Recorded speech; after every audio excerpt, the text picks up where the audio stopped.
पहला अध्याय मनवंतरों का वर्णन।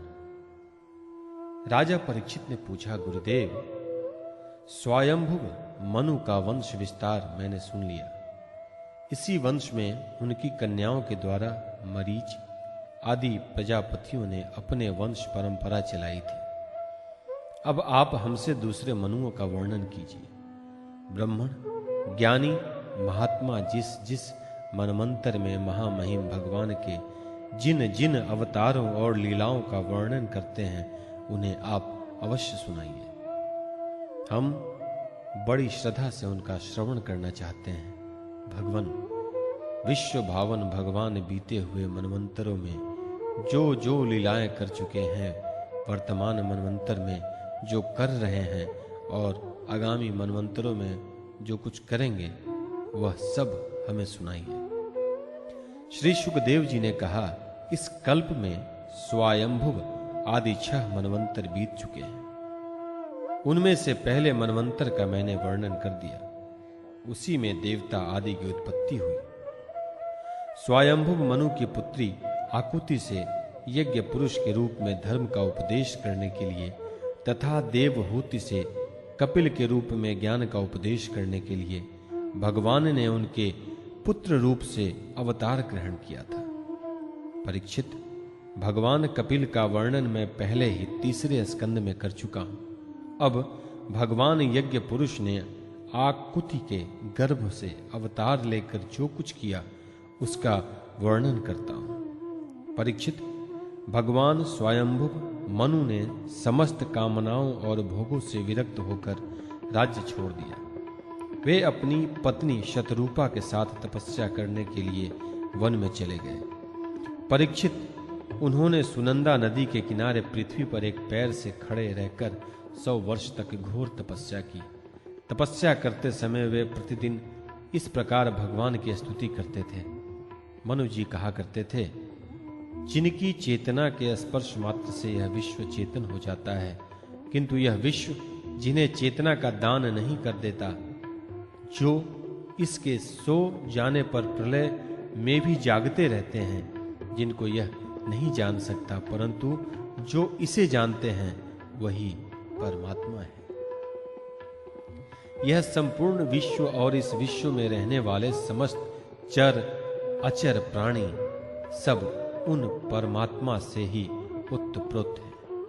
इसलिए ये संसार के किसी भी पदार्थ में मोह न करके उसका त्याग करते हुए ही जीवन निर्वाह मात्र के लिए उपभोग करना चाहिए। तृष्णा का सर्वथा त्याग कर देना चाहिए। भला ये संसार की संपत्तियां किसकी हैं? भगवान सबके साक्षी हैं। उन्हें बुद्धि वृत्तियां या नेत्र आदि इंद्रियां नहीं देख सकती, परंतु उनकी ज्ञान शक्ति अखंड है। समस्त प्राणियों के हृदय में रहने वाले उन्हीं स्वयं प्रकाश असंग परमात्मा की शरण ग्रहण करो, जिसका न आदि है न अंत है। फिर मध्य तो होगा ही कहां से? जिनका न कोई अपना है न पराया और न बाहर है न भीतर, वे विश्व के आदि अंत मध्य अपने पराये बाहर और भीतर सब कुछ है। उन्हीं की सत्ता से विश्व की सत्ता है। वही अनंत वास्तविक सत्य पर ब्रह्म है। वही परमात्मा विश्वरूप हैं। उनके अनंत नाम हैं। वे सर्वशक्तिमान सत्य स्वयं प्रकाश अजन्मा और पुराण पुरुष हैं। वे अपनी माया शक्ति के द्वारा ही विश्व सृष्टि के जन्म आदि को स्वीकार कर लेते हैं और अपनी विद्या शक्ति के द्वारा उनका त्याग करके निष्क्रिय सत्व स्वरूप मात्र रहते हैं। इसी से ऋषि मुनि नैष्कर्म्यान स्थिति अर्थात ब्रह्मा से एकत्व प्राप्त करने के लिए पहले कर्मयोग का अनुष्ठान करते हैं।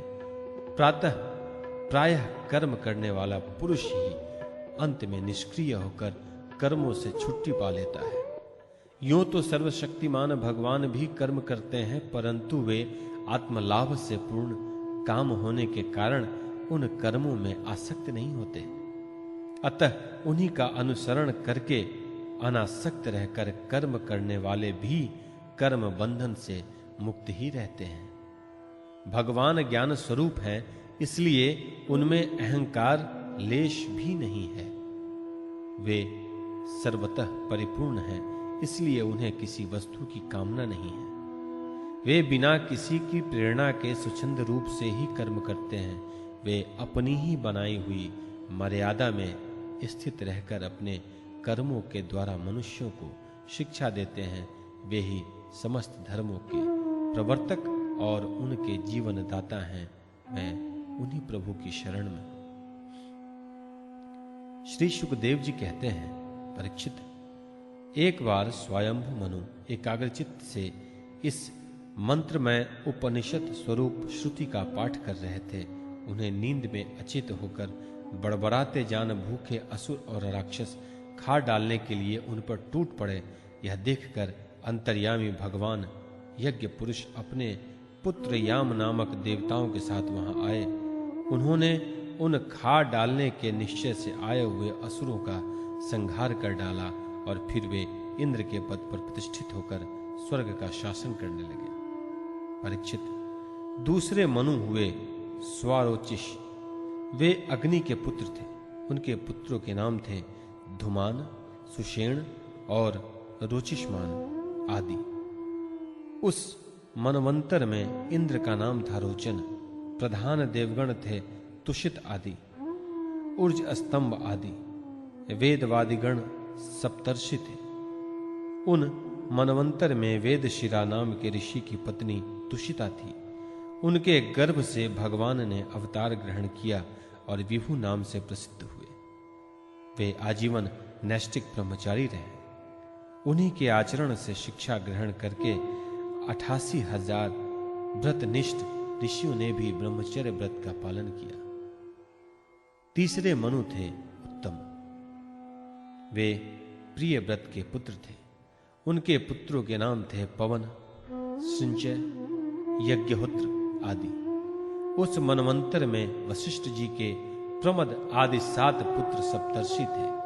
सत्य, वेदश्रुत और भद्र नामक देवताओं के प्रधान गण थे और इंद्र का नाम था सत्यजीत। उस समय धर्म की पत्नी सुनृता के गर्भ से पुरुषोत्तम भगवान ने सत्यसेन के नाम से अवतार ग्रहण किया था। उनके साथ सत्यव्रत नाम के देवगण भी थे। उस समय के इंद्र सत्यजीत के सखा बनकर भगवान ने असत्यपरायण, दुःशील और दुष्ट यक्षों, राक्षसों एवं जीवद्रोही भूत गणों का संहार किया। चौथे मनु का नाम था तामस। वे तीसरे मनु उत्तम के सगे भाई थे। उनके पृथु, ख्याति, नर, केतु इत्यादि 10 पुत्र थे। सत्यक, हरि और वीर नामक देवताओं के प्रधान गण थे। इंद्र का नाम था त्रिशिख। उस मनवंतर में ज्योतिर्धाम आदि सप्तर्षि थे। परीक्षित, उस तामस नाम के मनवंतर में विद्युति के पुत्र वैधृति नाम के और भी देवता हुए। उन्होंने समय के फेर से नष्ट प्राय वेदों को अपनी शक्ति से बचाया था, इसलिए ये वैधृति कहलाए। इस मनवंतर में हरिमेधा ऋषि की पत्नी हरिणी के गर्भ से हरि के रूप में भगवान ने अवतार ग्रहण किया। इसी अवतार में उन्होंने ग्रास से गजेंद्र की रक्षा की थी। राजा परीक्षित ने पूछा, मुनिवर, हम आपसे यह सुनना चाहते हैं कि भगवान ने गजेंद्र को ग्राह के फंदे से कैसे छुड़ाया। सब कथाओं में वही कथा परम पुण्यमय, प्रशंसनीय, मंगलकारी और शुभ है, जिसमें महात्माओं के द्वारा गान करते हुए भगवान श्री हरि के पवित्र यश का वर्णन रहता है। सूत जी कहते हैं, शौनकादि ऋषियों राजा परीक्षित आमरण अनशन करके कथा सुनने के लिए ही बैठे हुए थे। उन्होंने जब श्री सुखदेव जी महाराज को इस प्रकार कथा कहने के लिए प्रेरित किया, तब वे बड़े आनंदित हुए और प्रेम से परीक्षित का अभिनंदन करके मुनियों की भरी सभा में कहने लगे,